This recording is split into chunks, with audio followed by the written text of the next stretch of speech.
이번 주 제가 또 우리 영어권 사역자 컨퍼런스 몬트리올을 다녀오면서 우리 이민교회에 진단을 할 수 있는 또 한 번의 계기가 되었다는 생각을 합니다. 저 뉴욕 출신이니까 뉴욕서 청소년 또 EM 사역을 오랫동안 하면서 담임을 하고 있지만 또 서부에 저와 비슷한 목사님이 또 강사로 오셔서 서부에 있는 교회들의 어떤 진단을 통해 이민교회의 모습은 서부가 되었던 동부가 되었던 별 차이가 없구나.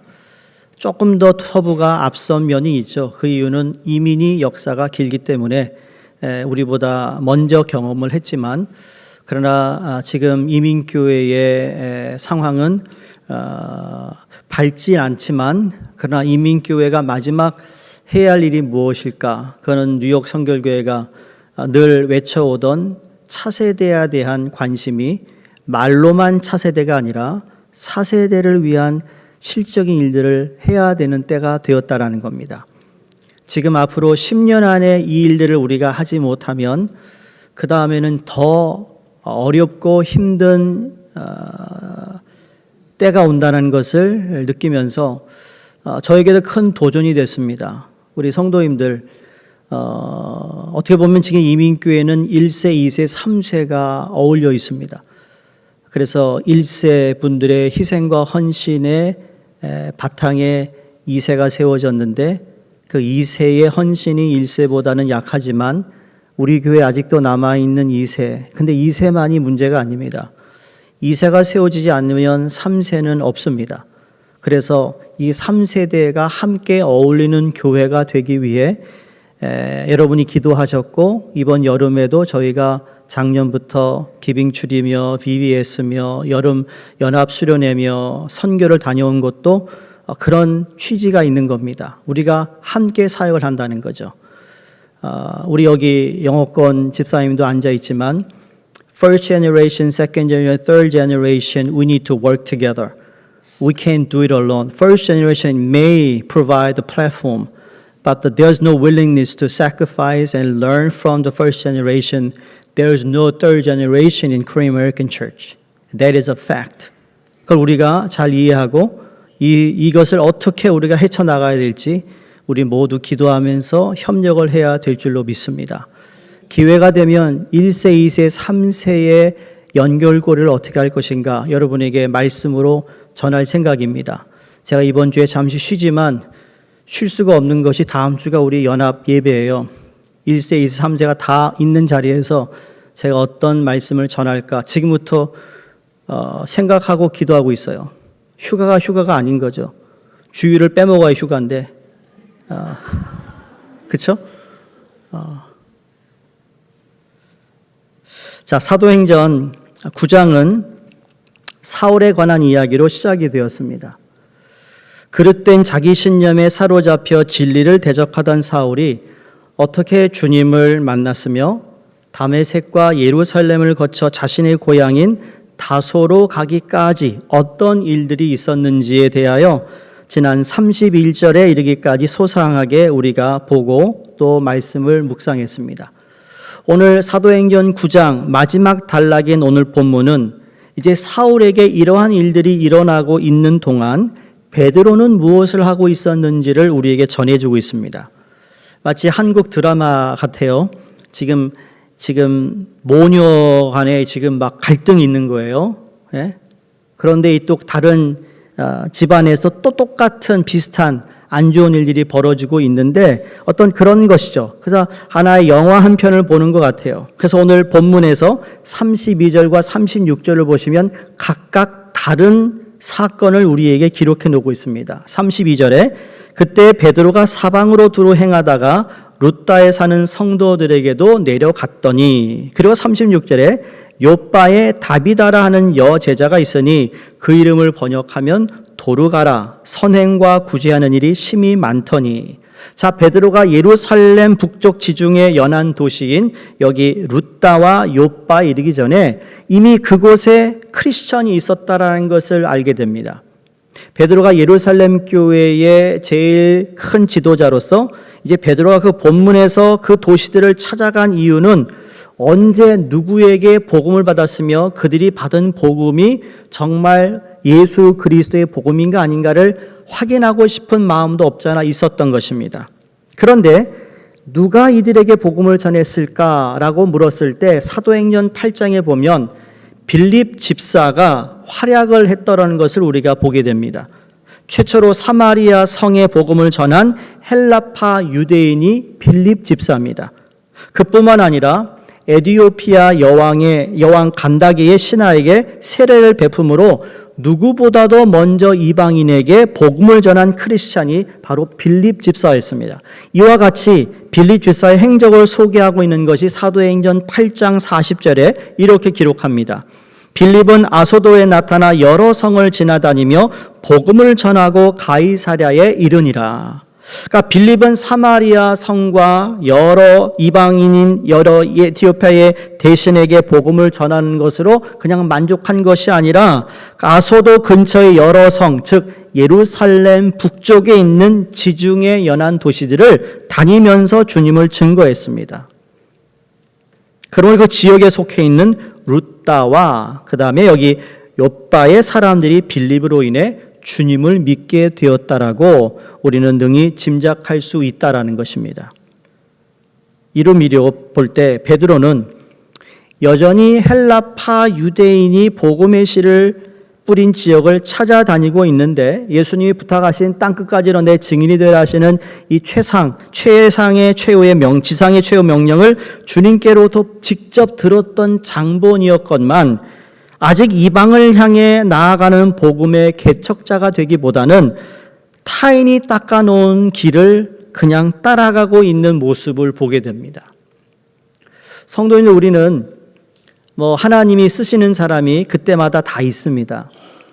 근데 끝까지 쓰임받는 사람들을 보면 차이가 있는 것을 발견합니다. 그건 뭔가 하면 복음의 열정이 있느냐 없느냐에서 나타납니다. 한때 뭔가 일이 주어져서 열심히 일하다가 이상해요. 우리가 뭔가 직분을 받고 은퇴를 하고 나면 그 다음부터는 식어져요. 일찍 조기 은퇴하던 아니면 시간이 돼서 그 연령에 은퇴하던, 여러분 복음에 대한 열정은 절대로 식어서는 안 되는 겁니다. 왜냐하면 사도행전 12장에 가면 그 복음에 대한 열정이, 이방을 향한 열정이 사도 바울보다 못했기 때문에 어떻게 보면 이제 앞에 있던 베드로가 뒤로 물러서고, 그리고 복음의 열정을 가지고 복음을 전하는 사도 바울이 부대에 서게 되는 것을 봅니다. 사도행전 12장에 가면 앞으로 그 말씀을 우리가 함께 보겠지만 오늘 다시 본문으로 돌아와서 33절에 이렇게 기록하고 있습니다. 거기서 애니아라는 사람을 만나매 그가 중풍병으로 상위에 누운 지 8년이라. 베드로가 루다에서 만난 자들 중에 애니아라는 사람을 만나는데 중풍병에 걸려 8년 동안 누워 있었다라고 전하고 있습니다. 이런 말이 8년이죠. 이거 얼마나 어려운 시기가 아닐까? 이건 나의 중풍별린 사람뿐만 아니라 가족들에게도 정말 말할 수 없는 고통과 절망의 기간이었을 겁니다. 근데 베드로는 애니아를 보는 순간 그와 같은 사실을 꿰뚫어 봅니다. 애니아가 무엇 때문에 누워있다는 얘기는 누구한테 들은 것이 아니라 정말 애니아가 아무런 부탁을 하지 않았음에도 불구하고 베드로가 자진하여 애니아에게 먼저 말을 걸고 있습니다. 어쩌면 예수님처럼 그 여인을 만나기 위해 하나님이 베드로를 보냈을 수 있다라고도 볼 수 있는 것이죠. 34절에 증언하기를 베드로가 가로되 애니아야 예수 그리스도께서 너를 낫게 하시니 일어나 내 자리를 정돈하고 한데 곧 일어나니 그랬습니다. 성도님들, 베드로는 지금 예수 그리스도께서 그 가려한 애니아를 치료해 주실 것을 확신하고 있었다라는 것을 엿보게 됩니다. 물어보지 않았지만 그 사람이 기도가 필요하다는 것을 느낄 때가 있다라는 거죠. 우리 믿는 사람들은 그런 모습을 가지고 있어야 되는 거죠. 누가 아프다는 이야기를 들으면 나름대로 기도도 하겠지만, 그러나 그런 이야기 아니더라도 오늘 성도를 봤는데 그 얼굴이 안색이 안 좋았다면 무슨 일이 있었을까 궁금해하며 그 영혼과 그 마음을 위로해 줄 수 있는 그러한 안목이 우리에게 필요하다라는 거죠. 그래서 베드로는 애니야를 향해 단순히 예수 그리스도께서 너를 낫게 하신다라고만 하신 것이 아니라 너를 낫게 하시니 일어나 내 자리를 정돈하라 그럽니다. 자, 보세요. 이 내용이 그냥 뚝 떨어진 얘기가 아니라 이미 예수님이 이 비슷한 말씀을 베데스다 연못에서도 하셨습니다. 온갖 종류의 병자가 다 모여 있는 곳이 베데스다 연못입니다. 이유인즉 가끔 천사가 그 연못으로 내려와 물을 휘젓는데 그때 가장 먼저 물속으로 들어가는 자는 어떤 병에 걸렸을지라도 깨끗하게 낫는다라는 믿음들이 있었습니다. 하나의 설이겠죠. 그렇죠? 우리나라처럼 나무를 지금 하는 나무꾼의 이야기 말이에요. 도끼가 물에 빠졌는데 울고 있어요. 산신령이 나타나가지고 뭐 그런 얘기 알잖아요. 그렇죠? 지금 그런 얘기를 이스라엘에 있었다라는 거죠. 천사가 와서 물을 한번 휘 저으면 그 다음에는 누구든지 먼저 들어가는 사람이 병이 나을 것이다. 전설의 고향이 한국만 있는 게 아니었어요. 그래서 무려 38년 동안 누워 있었는데 그에게 예수님이 다가가세요. 그 많은 병자 가운데 이 병자에게 다가가셔서 묻습니다. 네가 병이 낫기를 원하느냐 물었더니 당연히 낫기를 원하지만 물이 움직이기 시작할 때 누워있는 나를 누가 저기다가 던져줄 사람이 없어 내가 이렇게 38년 동안 누워 있습니다. 그때 예수님이 이렇게 말씀합니다. 요한복음 5장 8절에 일어나 내 자리를 들고 걸어가라. 주님께서 그냥 일어나 걸어라 하지 않았습니다. 일어나 내 자리를 들고 걸어가라. 여기 내 자리를 들고 걸어가라는 것과 오늘 본문에서 네 자리를 정돈하라. 이게 같은 맥락의 메시지를 주고 있습니다. 38년 동안이나 누워 있었다면 그가 깔고 있었던 거적자리가 얼마나 지저분했겠습니까? 거적자리 주인은 아니 그 자신은 또 얼마나 어수선했겠습니까? 따라서 주님께서 38년 동안이나 누워있던 환자의 육체가 나음을 입을 뿐만 아니라 그의 삶과 삶의 자리 또한 정돈되기를 원하셨던 것입니다. 그 결과 요한복음 5장 9절이 이렇게 밝혀줍니다. 그 사람이 곧 나와서 자리를 들고 걸어가니라. 말씀대로 되었어요. 치유함을 받은 그는 즉시 자신이 누워있던 거적자리를 들고서 자기 길을 갔습니다. 그가 누워있던 삶의 자리를 정돈했고 그 삶이 정돈된 사람으로 그 자리를 떠났다는 말입니다. 여기서 무엇을 발견하는가? 아, 신앙인의 모습이 이러하구나.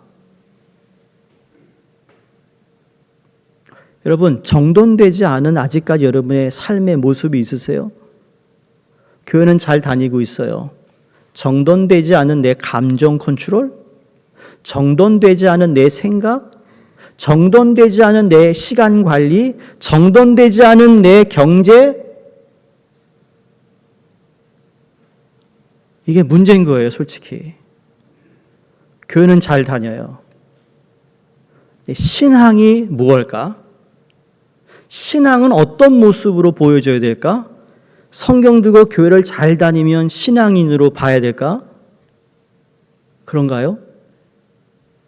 신앙인이라고 볼 수 있겠지만 완성되지 않은 거예요. 정돈이 안 돼 있어요, 아직. 이 말씀이 너무나도 중요한 거예요. 내 자리를 들고 걸어가라. 내 자리를 정돈하라. 같은 말씀을 하고 있어요.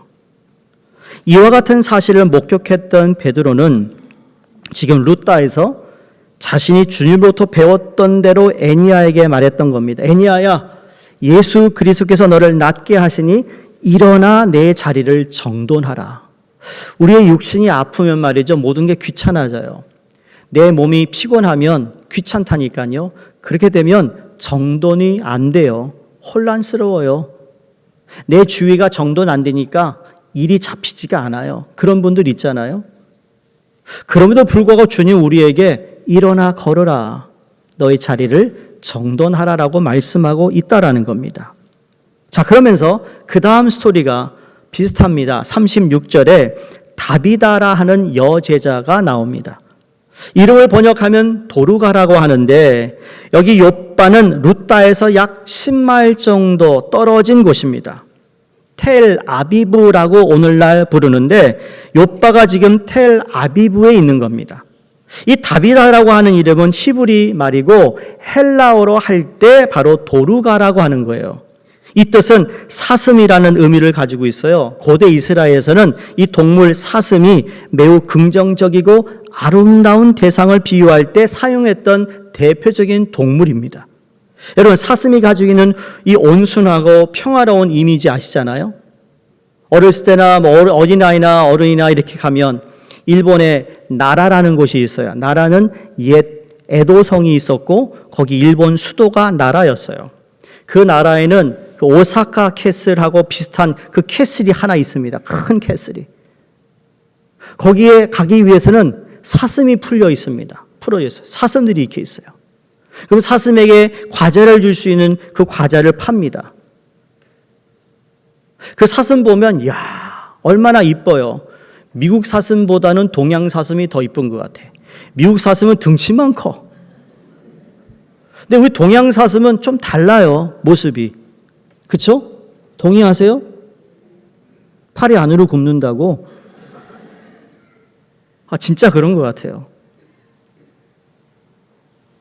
그 사슴, 그 우아함, 그러면서 긴 목이면서도 걸어다니는 거 보면 참 이뻐요.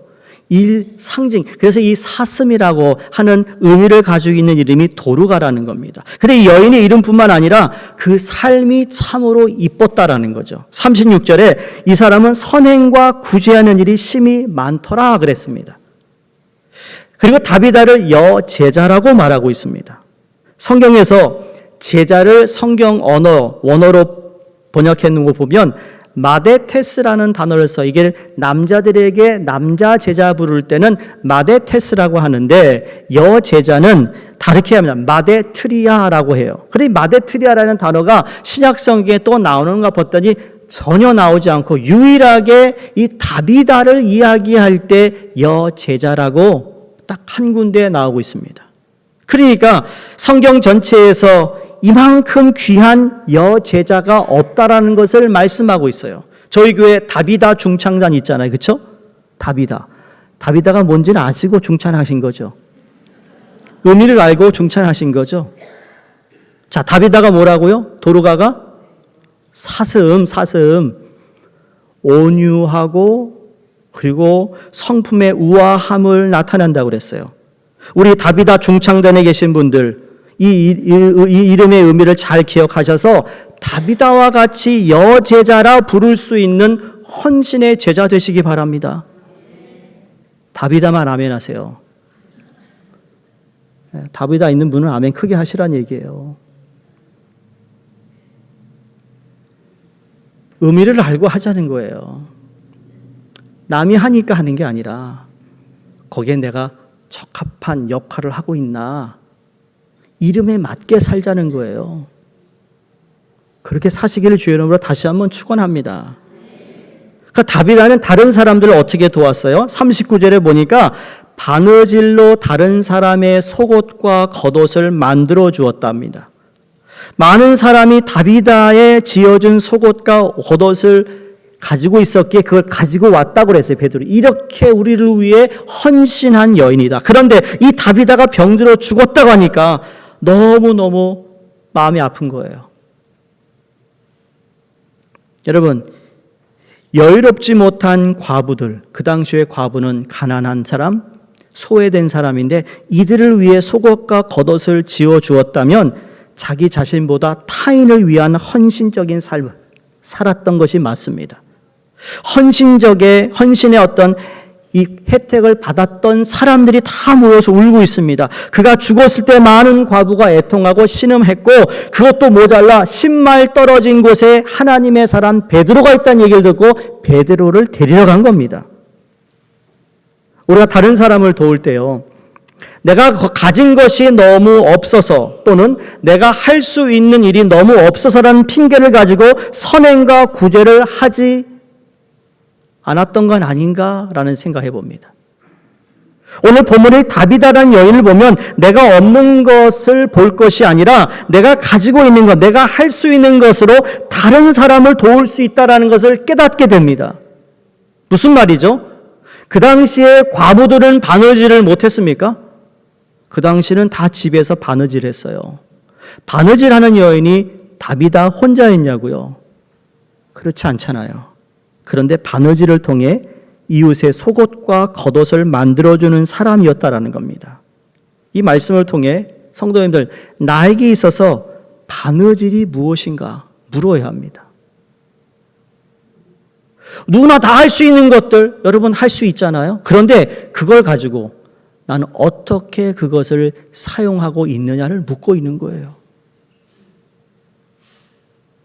내게 없는 것을 가지고 도우라고 말씀하지 않습니다. 내가 할 수 있는 바느질, 그것을 통해서 다른 사람에게 지어주어야 할 겉옷과 속옷이 무엇인지 깊이 생각할 수 있기를 주의 이름으로 부탁드립니다. 자, 그러면서 이제 다비다를 살리는 말씀이 40절에 나와요. 다비다야 일어나라. 이 대목은 요한복음 5장 야이로의 죽은 12살 딸을 보면서 소녀야 일어나라 달리다굼 그 말씀을 떠오르게 합니다. 예수님이 안전뱅이를 일으키실 때 하셨던 말씀입니다. 즉 베드로는 다시 한번 예수 그리스도를 따라다니면서 보고 듣고 그리고 그가 배운 것을 그대로 행하고 있는데 이게 바로 제자의 모습이라는 거예요. 제자의 모습. 41절에 베드로가 손을 내밀어 일으킵니다. 달리다굼 하셨던 예수님이 그 12살 소녀에게 손을 내밀어 소녀의 손을 붙잡으면서 이에게 먹을 것을 주라라고 말씀하셨어요. 이게 예수님의 따뜻한 마음이었습니다. 그랬더니 41절 하반절에 성도들과 과부들을 불러들여 그가 살아난 것을 보입니다. 흥미로운 건 그냥 사람들을 불러서 보이게 했다 그러는 했는데 왜 성도들과 과부들을 분리해 놓고 있을까? 여러분 성도와 과부로 해서 과부가 다 불신자였다는 의미는 아닐 것입니다. 근데 과부 중에도 믿는 자들이 있지만 과부 중에 상당수는 아직 예수님을 알지 못하는 사람들도 있었다라는 겁니다. 그러므로 다비다가 과부들의 속옷과 겉옷을 만들어준 것은 믿는 자들에게만 국한된 것이 아니라 믿지 않는 자들도 포함되어 있었다라는 폭넓은 사랑의 행위였다라는 것을 우리가 알 수 있다라는 겁니다. 조금 더 실적인 이야기를 해볼까요? 성도님들, 교회 안에서의 신앙의 모습보다 여러분의 직장과 가정과 여러분이 사회생활 할 때의 여러분의 신앙 모습이 더 진짜예요. 그렇죠?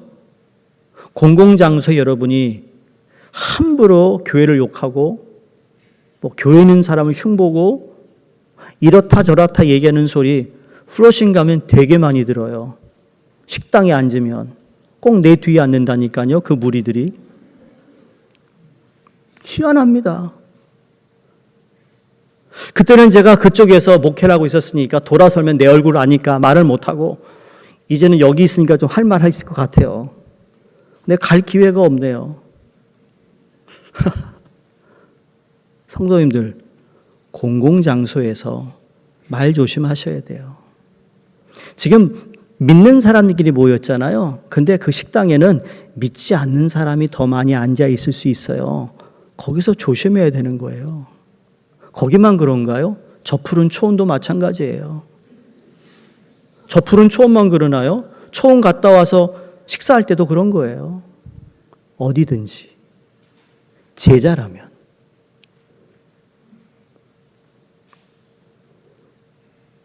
교회 섬김이 교회 내부에 국한된 것이 아니라 교회 담장을 넘어서 이 세상에 있는 믿지 않는 자들에게도 향해야 한다는 것을 말해줍니다. 이와 같은 섬김이 있을 때 성도들과 그리고 믿지 않는 자들이 주께로 돌아오게 되는 것입니다.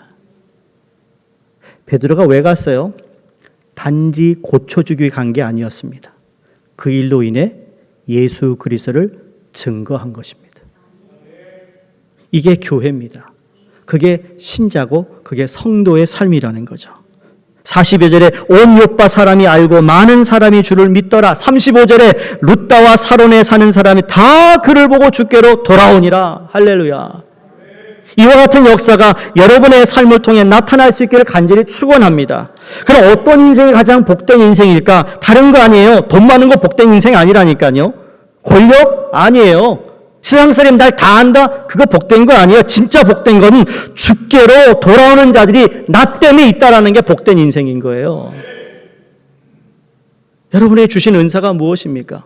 바느질은 아주 작은 은사예요. 그 작은 은사를 가지고 주변에 헐벗고 어려워하는 인생들을 위해 사용하면 그를 통해 주께로 돌아왔어. 그와 같은 모습을 본 많은 사람이 주를 믿게 되었다. 이게 우리가 추구해야 할 삶의 모습이라는 거죠. 이게 신앙인의 모습이라는 겁니다. 그러한 사람을 주님께서 나의 제자다라고 말씀합니다. 여러분에게 진짜 하고 싶은 말씀은 이 다음이에요. 뭐냐면 어떻게 보면 병든 사람, 죽은 사람 고치는 하나님의 사람 베드로를 우리가 보게 되지만 궁극적으로 여기 제게 꽂혔던 단어 하나는 정돈이라는 단어예요. 정돈. 너의 자리를 정돈하고 가라. 네가 일어나서 네가 누워 있었던 자리를 다 정리해서 가라. 요한복음이나 마가복음이나 오늘 사도행전에 똑같은 말씀하고 있습니다. 그 무슨 말씀인가? 죄로 얼룩지고 엉클어졌던 삶이 주님의 십자가 보혈 속에서 씻기고 정돈되어야 된다. 욕망의 덫에 빠져 무절제하게 방황하느라 어지러웠던 삶이 이젠 주님의 말씀 속에서 바르게 정돈되어야 된다. 그릇된 감정과 증오심으로 갈기갈기 찢어졌던 인간관계가 주님의 사랑 안에서 회복되어야 된다. 바른 방향을 상실했던 삶의 목적이 진리 안에서 주님을 향해 정립되고 정돈되는 것, 이게 바로 정돈이라는 거예요. 이처럼 삶의 정돈을 떠나서는 참된 신앙이 성립될 수가 없습니다. 백날 교회를 다녀도 이 정돈이 되지 않으면 성숙이 이루어지지 않아요. 38년 동안 거적자리에 누워있던 베데스다의 중환자처럼 8년간 중풍병으로 병상에 누워 꼼짝도 못하던 룻다의 애니아처럼 너무나도 아끼는 다비다라는 여인이 죽어 슬퍼 애통하고 신음하던 과부들의 삶을 예수 그리스도의 생명으로 바르게 그리고 영원토록 정돈해 주시기 위함이었다라는 겁니다. 고침이 목적이 아니었어요. 고친 후에 너의 삶이 정돈되기를 원한다. 만약 육체의 치유만을 얻었다면 결과적으로 무슨 유익이 있었겠습니까? 회복된 건강으로 단지 그릇된 욕망만을 쫓아다닌다면 오히려 낫지 한만 또 못 차지 않겠어요? 차라리 누워있는 편이 이것이 편한 겁니다. 건강한 몸으로 아무렇게 사는 것보다 그렇게 해서 죄를 짓는 것보다 건강하지 못해 죄를 덜 짓는 것이 낫지 않겠냐라는 거예요. 그렇죠? 베데스다에 38년 된 환자가 룻다의 애니아에게 임한 주님의 치유가 가치 있는 것은 그들의 육체만 치유된 것이 아니라 그들의 삶을 정돈할 줄 아는 참 신앙인으로 회복되었기 때문입니다. 이처럼 주님께서 우리에게 궁극적으로 요구하시는 바가 삶의 정돈이라면 그 까닭이 무엇일까요? 주님께서는 정돈 그 자체를 기뻐하시지 않겠느냐라는 거예요. 정돈된 삶을 살기 위해 내가 나 자신을 말씀에 복종하려고 하는 그 삶을 하나님께서 받아주시지 않겠느냐라는 거예요. 성도님들, 내 자리를 정돈하라. 이 원문에 직역하면 내 자신이 자리를 펴라는 뜻이에요. 베데스다의 환자나 룻다의 애니아나 이제껏 스스로 자기 자리를 펴본 적이 없는 자들이에요. 거동조차 불편했던 사람이에요. 여태까지 남의 도움에 의존해서 살아왔던 자들이었어요. 그들이 깔고 누워있던 자리조차도 남이 펴준 것이었어요. 그러나 주님께서 이제는 스스로 자리를 펴는 자가 될 것을 명령하는데 단지 자기 자신을 위해서 스스로 펴는 자가 되라는 의미만 있는 것이 아니라 여태까지 남의 도움으로 남이 깔아준 자리에 살아왔다면 이후로는 남을 위하여 남이 누울 자리를 스스로 펴줄 수 있는 사람이 되라는 거였습니다. 이기적일 수밖에 없는 삶을 탈피하여 이제 진정으로 이타적인 삶을 살아라고 말씀합니다. 네가 지금 받기만 하던 삶이었다면 이제는 베푸는 삶으로 방향을 전환하려는 말씀이라는 거죠. 그래서 본문에서도 그렇고 펴다라는 이 말씀은 무슨 말씀인가? 여러분, 예수님께서 만찬, 마지막 십자가 달리기 전에 만찬하실 때 마가복음 14장 15절 이렇게 말씀하세요. 그리하면 자리를 펴고 준비한 큰 다락방을 보이리니 거기서 우리를 위하여 준비하라 하시니, 여기 자리를 펴고 라는 이 펴고가 오늘 본문의 정돈과 같은 뿌리의 단어를 가지고 있습니다. 자기 삶의 정돈과 타인을 위한 베품의 상관관계를 이해하게 됩니다. 진리 안에서 자기 삶을 정돈해가는 사람만 타인을 위해 베푸는 삶을 살 수 있는 것이라는 거죠. 한번 생각해 보세요. 자기 삶의 자리도 정돈치 못하는 자가 어찌 타인을 위한 자리를 바르게 펴줄 수 있겠어요? 평생토록 남이 깔아준 자리에만 누워있던 베데스다의 환자나 룻다의 애니아가 그 모양으로서 어찌 남을 위한 자리를 깔아줄 수 있겠느냐는 거예요. 그럼에도 불구하고 만약 타인에게 자리를 펴주려 한다면 그건 타인을 위한 것이 아니에요. 도리어 해치는 짓이 돼요. 하루 종일 술에 절어 사는 알코올 중독자가 남에게 베풀 수 있는 것이란 뭘까요? 기껏 무절제한 술자리일 수밖에 없는 것과 같은 이치입니다. 그러면 이제 우리는 오랜 질문에 대한 대답을 얻게 됩니다. 여러분, 이 정돈이라는 단어는 제게 큰 도전이었습니다. 제가 지금까지 목회하면서. 왜냐하면 제 안에도 정돈되지 않은 내 마음과 내 성품과 내 삶이 있었어요. 감사한 건 하나님께서 좋은 짝을 주셔서 그 짝이 이 정돈되지 않은 나를 잘 기다려줬어요. 그 정돈되지 않은 내가 제일 가까운 사람을 힘들게 했거든요. 아세요? 여러분, 정돈되지 못하면 여러분 가까운 사람이 다 어려워해요. 힘들어해요. 그걸 하나님이 깨닫게 하셨어요. 그래서 정돈이 제게는 큰 정말 너무 중요한 단어라고 생각해요. 그래서 제가 스스로 생각한 거예요. 목사가 되었던, 장로가 되었던, 중직이 되었던, 목사의 할아버지 되었던, 아니면 하나님의 할아버지 되었던, 정돈되지 않은 사람은 위험한 거예요. 내가 누군가를 위해 편 자리에 문제가 끊이지 않는다면, 누군가를 위해 내가 베풀었는데 오히려 그 부작용이 일어난다면, 사랑의 이름으로 행한 나의 행위가 도리어 상대에게 상처를 입히는 결과를 초래한다면 그것은 나의 삶이 진리 안에서 아직 정돈되지 않았다라는 이야기예요. 진리로 정돈되지 아니한 삶이란 결국 모난 삶을 의미하기에 그 형태가 어떠하든 상관없이 그 자체가 사람을 찌르는 가시일 뿐이라는 겁니다. 진리 안에서 정돈되기 이전에 여러분, 베드로가 어땠습니까? 그 삶이 사람 사이에서 좌충우돌하는 삶이었어요. 정돈과 거리가 멀었던 시절의 사울은 그 삶 자체가 사람을 해치는 흉기였어요. 그러나 진리 안에서 정돈된 베드로의 삶은 룻다의 애니아와 삶을 정돈시켜주는 터전이 되었어요. 사울의 정돈된 삶은 그 자체가 온 이방인에게 주님의 참 생명을 베푸는 생명의 파이프가 되었어요. 이처럼 자기 정돈만이 타인의 정돈을 초래하고 자기 정돈으로부터 참된 베품이 비롯된다는 것. 자기 정돈 자체가 타인을 바르게 살리는 생명의 자리가 된다는 것. 그래서 베드로가 애니아에게 말한 겁니다. 애니아야, 예수 그리스도께서 너를 낫게 하시니 일어나 내 자리를 정돈하라. 주님 오늘도 똑같이 얘기하세요. 여러분의 이름을 부르면서 아무개야, 예수 그리스도께서 너를 낫게 하시니 너의 삶의 자리에서 정돈하라. 이전에는 침상이 애니아를 붙잡고 있었다면 이제는 애니아가 침상을 정리합니다. 정돈하라 단순히 이불을 개라는 정도의 의미를 넘어 치유가 실제 삶의 변화로 나타났음을 보여주는 행동으로, 그러므로 자기 정돈을 할 줄 아는 자만 타인의 삶을 정돈시키는 참된 크리스찬이 될 수 있기에, 사랑하는 성도님들, 나의 자리를 정돈할 수 있는 저와 여러분이 되기를 주 이름으로 부탁합니다. 은혜는 우리를 일으킬 뿐만 아니라 우리의 삶을 다시 정돈시켜 주신다.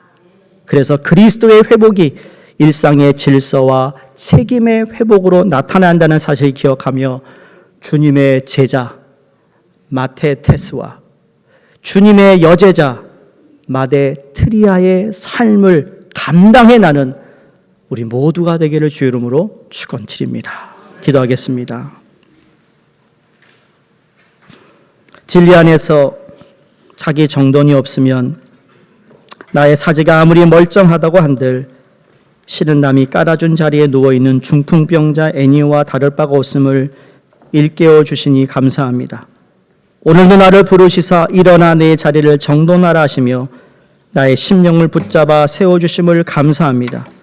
이제부터 진리 안에서 날마다 나 자신을, 나의 삶을, 내 삶의 자리를 정돈하는 예수 그리스도의 제자가 되게 하여 주시고, 그리하여 자기 정돈이 된 나의 삶 자체가 타인을 또 삶을 정돈시켜주는 터전이 되게 하셔서 우리가 하는 모든 말과 행위가 더 이상 가시가 아닌 진정한 생명과 사랑의 베품이 있게 하셔서 이후로 모든 사람과의 만남이 베드로와 애니야의 만남처럼 생명의 만남, 정돈된 삶을 향한 만남이 되게 하여 주시옵소서. 예수님 이름으로 기도드리옵나이다. 아멘.